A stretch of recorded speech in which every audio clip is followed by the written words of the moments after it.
ہو سکتا ہے کہ انہیں تمہاری مدد۔ مجھے اس بارے میں بات نہیں کرنی، اگر تمہیں میرا موڈ اور وقت برباد کرنا ہے تو میں واپس چلا جاتا ہوں۔ وہ بیزاری سے اس کی بات کاٹتے ہوئے بولا۔ ٹھیک ہے، نہ کرو اس بارے میں کوئی بات، تمہاری مرضی۔ احوار سے ملے تھے نا تم؟ کیا بات ہوئی پھر تم دونوں میں؟ وہ تھوڑی دیر بعد پھر سے بولنے لگا۔ ہارون حیدر کے لیے چپ رہنا شاید دنیا کا سب سے مشکل کام تھا۔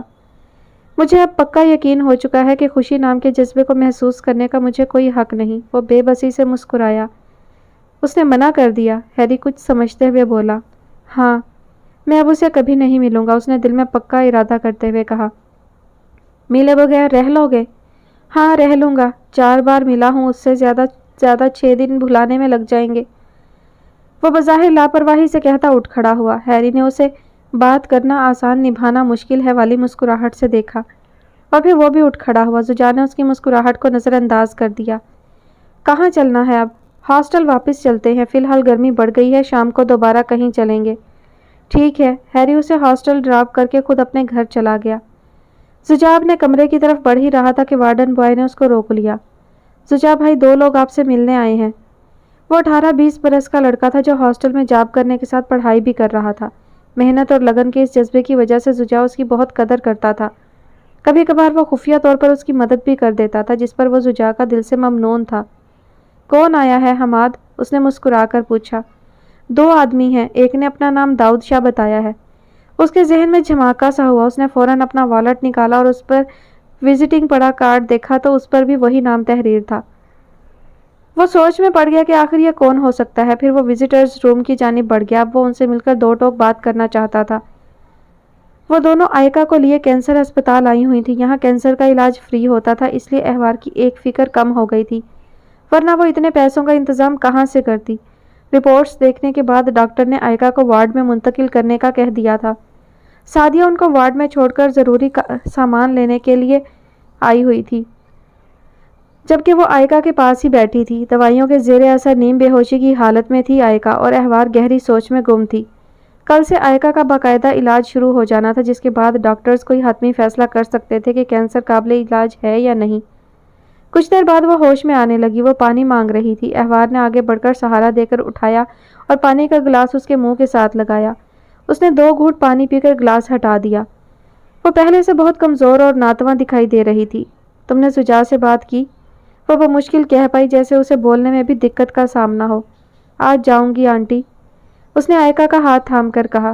مجھے نہیں لگتا کہ میں زیادہ دیر زندہ رہ سکوں گی، تم جلد از جلد زجا کو میرے پاس لے آؤ، وہ ہاتھ جوڑتے ہوئے کہنے لگی۔ آنٹی پلیز، اس نے آئکا کے دونوں ہاتھوں کو اپنے ہاتھوں میں تھام لیا۔ آپ کو کچھ نہیں ہوگا، ڈاکٹرز علاج کریں گے، آپ ٹھیک ہو جائیں گی۔ میں نہیں بچ سکوں گی، میں جانتی ہوں اس سٹیج کے کینسر کا مریض زیادہ دیر زندہ نہیں رہتا۔ میں اپنی موت کو بہت قریب دیکھ رہی ہوں، مگر میں اپنے گناہوں اور زیادتیوں کو دنیا میں بخشوا کر جانا چاہتی ہوں۔ میں چین سے مرنا چاہتی ہوں۔ پلیز احوار، مجھ پر ایک آخری احسان کر دو، میری موت مجھ پر آسان کر دو، میرا بیٹا مجھے لا دو۔ وہ بلک بلک کر رونے لگی۔ آپ پریشان مت ہوں آنٹی، جیسے ہی سعدیہ آتی ہے میں زجا کے پاس جاؤں گی اور پوری کوشش کروں گی کہ اس کو لے کر آؤں، چاہے مجھے اس کی منتیں ہی کیوں نہ کرنی پڑے۔ وہ آئکا کی کمر تھپ تھپاتے ہوئے اس کو تسلی دینے لگی۔ وہ دراز قد کا لہیم شہیم آدمی تھا، چہرے پر بڑی بڑی مونچھیں اور کرختگی کے آثار نمایاں تھے۔ ظاہری وضاحت سے وہ کوئی گنڈا ہی معلوم پڑ رہا تھا۔ وہ اسپتال کی لابی میں موجود فارمیسی پہ کھڑا دوائیاں خرید رہا تھا جب اس نے ایک کمرے سے 2 لڑکیوں کو اور ایک عورت کو نکل کر فرسٹ فلور کی جانب بڑھتے دیکھا۔ وہ ان کو دیکھ کر چونک گیا۔ اس عورت کا چہرہ اس کے لیے انجان نہیں تھا۔ وہ اور اس کے ساتھی ان کی تلاش میں دراز عرصے سے شہر کا چپا چپا چھان چکے تھے۔ بالآخر وہ دن آ ہی گیا جب وہ یوسف کمال سے انعام میں موٹی رقم بٹور سکتا تھا۔ اس نے ایک فاصلے پر رہ کر ان کا تعاقب کر کے کمرہ نمبر پتہ کیا، پھر وہ پرسکون سا چلتا اسپتال سے باہر پارکنگ میں آ گیا۔ اب وہ یوسف کمال کو کال کر رہا تھا۔ تھوڑی دیر بعد اس کی کال ریسیو کر لی گئی اور یوسف کمال کی مصروف آواز سنائی دی۔ ہیلو باس، میں رشید بات کر رہا ہوں۔ ہاں بولو، کیوں فون کیا ہے؟ باس، آپ ایک عرصے سے جس عورت کو ڈھونڈ رہے ہیں اس کا پتہ چل گیا ہے۔ کیا؟ اس کی آواز سے صاف پتہ چلا کہ وہ بری طرح چونکا تھا۔ جی ہاں، میں کینسر اسپتال میں اپنی ماں کے علاج کے سلسلے میں موجود ہوں۔ یہیں پر وہ فرسٹ فلور کے کمرہ نمبر 102 میں داخل ہے۔ تمہیں پکا یقین ہے کہ وہ آئکا ہی ہے؟ جی باس، میں نے خود اپنی آنکھوں سے دیکھا ہے، وہ وہی عورت ہے جس کی آپ کو تلاش تھی۔ اب آگے کیا کرنا ہے؟ کیا وہ اکیلی ہے؟